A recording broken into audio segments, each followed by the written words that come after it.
நீங்கள் ஒரு beginner level ட்ரேடராக இருக்கீங்கன்னா உங்களுடைய ஃபர்ஸ்ட் மந்தில் வரக்கூடிய அந்த லாபத்தை நீங்கள் என்ன பண்ணலாங்கிறத ஒரு சின்ன சஜஷனாக சொல்கிறேன், முடிஞ்சால் யூஸ் பண்ணிக்க.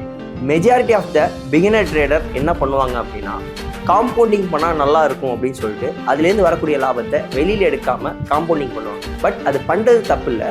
பட் அதுக்கு பதிலாக நீங்கள் ஒரு ட்ரேட் எடுக்கிறீங்கன்னா அதுலேருந்து ஒரு லாபம் வந்துச்சுன்னா அந்த ப்ராஃபிட்டை பே அவுட் எடுத்துகிட்டு அந்த அமௌண்ட்டை வச்சு ஏதாவது ஒரு மெமரபிளான ஒரு மொமெண்ட்டை க்ரியேட் பண்ணுங்கள்.